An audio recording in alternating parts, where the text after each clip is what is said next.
नमस्कार मित्रों, आप सभी का एक बार फिर से साधना शक्ति चैनल पर स्वागत है।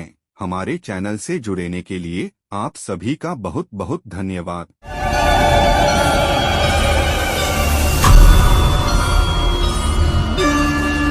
नील सरस्वती के दो स्वरूप की उपासना होती है।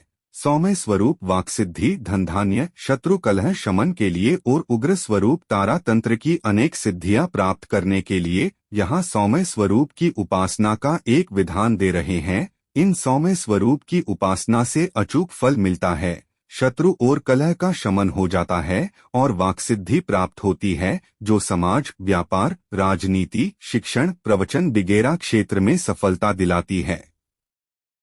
ज्योतिष भविष्यवाणी को संपूर्ण करने वाली नील सरस्वती साधना। अगर कोई ज्योतिष नील सरस्वती की साधना कर ले तो उसे ज्योतिष शास्त्र का संपूर्ण ज्ञान हो जाता है।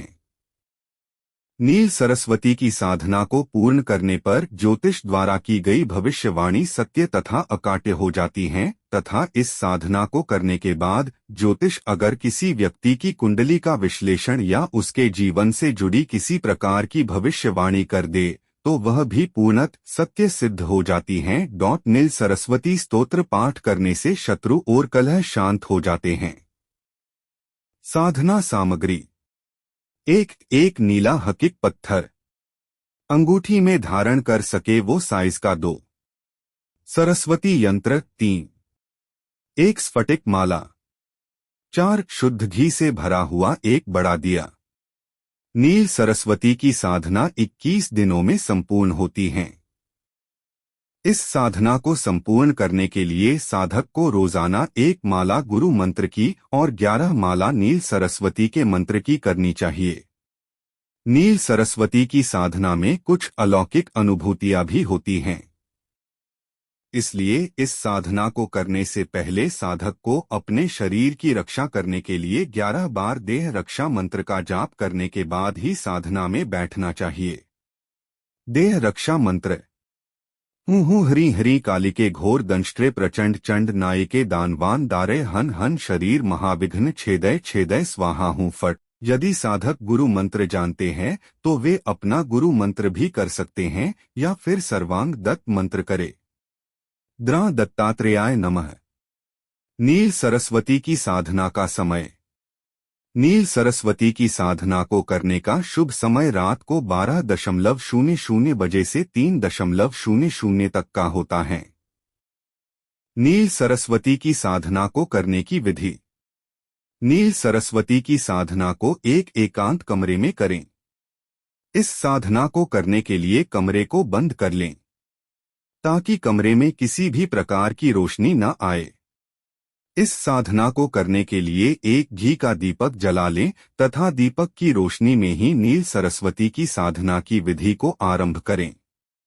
एक नील सरस्वती की साधना करने से पहले देह रक्षा मंत्र का 11 बार जाप करें। 2 देह रक्षा मंत्र का जाप करने के बाद उत्तर की ओर अपना मुख कर लें। अब सरस्वती जी का यंत्र लें और उसके बीच में नीले हकीक पत्थर को स्थापित करें। 3 नीले हकीक पत्थर को स्थापित करने के बाद नील सरस्वती जी की लघु पूजन करें और संकल्प लेकर गुरु मंत्र की 1 माला का जप करें। 4 इसके बाद नील सरस्वती मंत्र की 1 माला का जप करें। 5 लगातार 21 दिनों तक विधान के अनुसार पूजा करें। 6 22वें दिन सरस्वती के यंत्र में से नीले हकीक के पत्थर को निकाल लें। अब इस पत्थर से एक चांदी की अंगूठी बनवा लें और इस अंगूठी को अपने सीधे हाथ की अनामिका उंगली में पहन लें।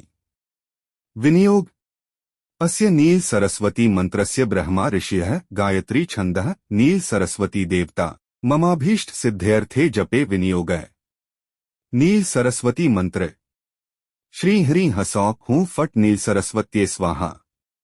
11 माला जाप करें। मंत्र जाप के बाद स्तोत्र का पाठ करें। नील सरस्वती स्तोत्र: घोर रूपे महारावे सर्वशत्रुभयंकरी भक्तेभ्यो वरदे देवी त्राहि मां शरणागतम्।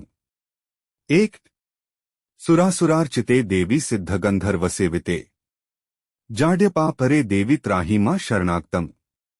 2 जटाजूट समायुक्ते लोलजिह्वान्तकारिणी द्रुतबुद्धिकरे देवी त्राहि मां शरणागतम्। 3 सौम्यक्रोधधरे रूपे चंडरूपे नमोस्तुते सृष्टिरूपे नमस्तुभ्यं त्राहि मां शरणागतम्। 4 जड़ाना जड़ता हंति भक्ताना भक्तवत्सला मूर्ता हर में देवी त्राहि मां शरणागतम्। 5 वह्रुं ह्रुं कामे देवी बलिहोम प्रिये नम उग्रतारे नमो नित्यं त्राहि मां शरणागतम्। 6 बुद्धिं देहि यशो देहि कवित्वं देहि देहि में मूढ़त्वं च हरे देवी त्राहि मां शरणागतम्। 7 इंद्रादिविलसद्वन्द्ववन्दिते करुणामयी तारे ताराधिनाथास्ये त्राहि मां शरणागतम्। 8 अष्टभ्यां च चतुर्दश्या नवम्या यत् पठेन्नर षण्मासे सिद्धिमाप्नोति नात्र कार्या विचारणा। 9 मोक्षार्थी लभते मोक्षं धनार्थी लभते धनम विद्यार्थी लभते विद्या विद्या तर्क व्याकरणादिकम्। 10 इदं स्तोत्रं पठेद्यस्तु सत्तं श्रद्धयान्वित तस्य शत्रु क्षय याति महाप्रज्ञा प्रजायते। 11 पीड़ाया वापि संग्रामे जाड्ये दाने तथा भये य इदं पठति स्तोत्रं शुभः तस्य न संशय। 12 इति प्रणमय स्तुत्वा च योनिमुद्रा प्रदर्शयेत्। 13 धन्यवाद दोस्तों, हमारा ये वीडियो आपको कैसा लगा कृपया कमेंट बॉक्स में कमेंट करके जरूर बताएं।